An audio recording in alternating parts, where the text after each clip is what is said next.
Now we know OG Anunoby made history. Now he did so, according to reports, by threatening to leave the Knicks in free agency if he didn't get this deal. But whatever the case may be, that's water under the bridge now. Anunoby is a Knick for the next 5 years. We all have to love that. But his contract is one of the richest contracts in Knicks franchise history. He made a lot of money because of that. But because he got the contract, though, and he got so much money, a lot of us were wondering, are there any injury protections built into his contract? What happens if he goes down with injury? Are the Knicks protected? What's going to happen? Well, shout out to Ian Bagley, because in his latest mailbag, he actually answered my question when I asked him that. According to Bagley, I asked him the following question, though. I stated, with regards to OG Anunoby's new contract, are there any injury protections built into his new deal? And he didn't waste any time. It was a single sentence answer from my guy Bagley. He answered it very clearly. No injury protections in that deal. It's all fully guaranteed. All fully guaranteed. That right there is why I'm concerned. That's all of that contract, 215 plus million guaranteed.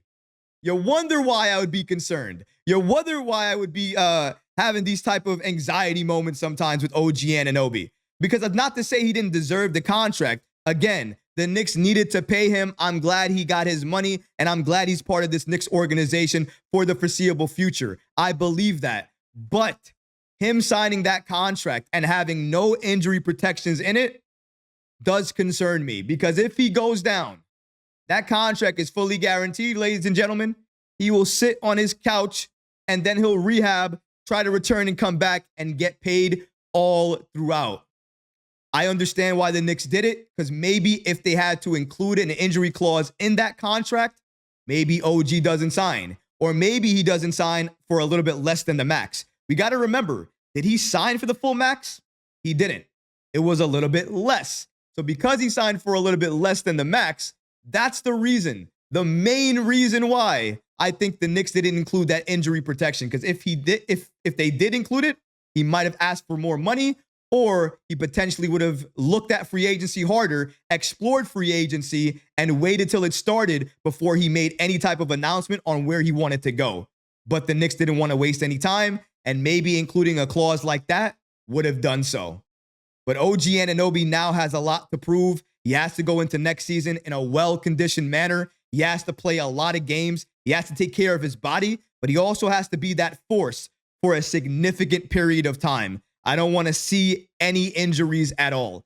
Now, is it possible that OG Anunoby could re-hurt himself in some way? Of course. But that's possible with anybody coming back from injury. And I don't want to see anybody deal with that. OG Anunoby is the guy, the player that we needed on this team to make sure we looked different. Our defense looked different. Our team looked like a contending team when he was out there. That's why OG Anunoby, for me, right behind Julius and Brunson, is probably the biggest impactful player. And then right behind him is Mikal Bridges. Now, you might be saying, well, Mikal, we traded all those picks for him. We did. I'm talking about overall impact and fit for this team. And by the way, it's close. It's not to say that OG Anunoby is greater than him by hundreds and thousands of points. That's not the case at all. It's to say that we have such a stacked roster that I can say that Anunoby some nights might be the third option, might be the third best player. Mikal might be the third best player, but we have the roster to be able to do that right now, and I hope we can be able to take advantage of that. Anunoby's going to have to show out, though, guys. He's going to have to play his best brand of basketball headed into next season, make sure he reduces those injuries and ensures he does everything possible to stay healthy, active on the floor, and ensures that when we go into the postseason, he doesn't have any injuries, concerns lingering, because that's the main reason we want him as well, too. The defense in the postseason is going to be crazy, guys. Regular season OG Anunoby is a monster. But OG Anunoby and that defense in the postseason, as we saw against the Philadelphia 76ers, it's out of this world. Nearly unstoppable. He takes it to another level. I am happy that the Knicks have and re-signed OG Anunoby. I'm concerned he has no injury protections in his contract, but I understand why the Knicks did it. So all in all, it's okay to me. OG Anunoby, I hope you stay healthy, my brother, because I think you're going to have a strong, strong year. Every single year, every single season, right? NBA analysts from Hoops Hype, ESPN, all these different outlets, what do? They predict more or less who's going to be in the MVP running next year, who they believe, what players they believe are going to play so well that they're going to be in the conversation for MVP.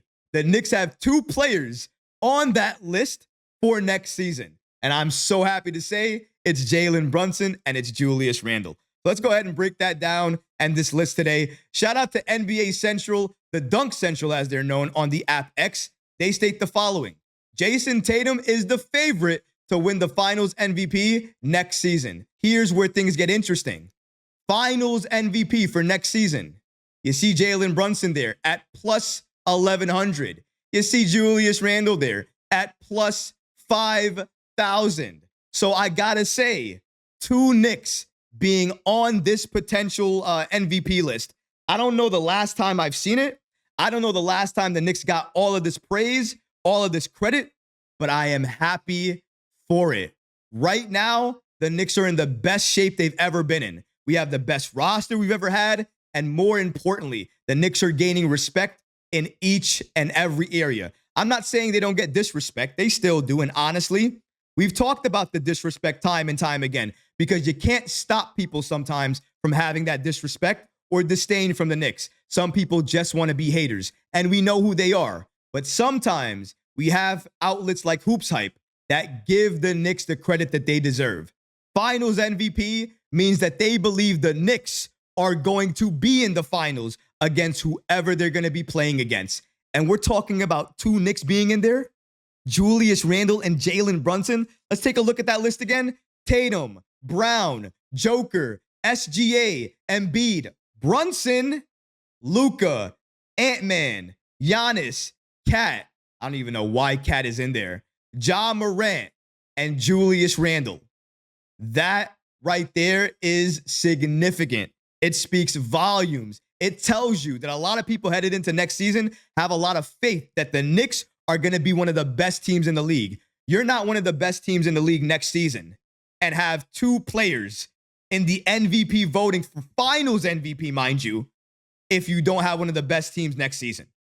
And all of these guys are predicting potentially that the Knicks are going to be the team that goes all the way to the NBA Finals. How can you not love that? As a Knicks fan, when's the last time we've ever seen something like that? When's the last time the Knicks were projected or predicted to be an NBA Finals team and have 2 players in the running for MVP of the NBA Finals? I don't think I've seen it a lot of times, but I'm so happy to be part of this history today because it does mean a lot.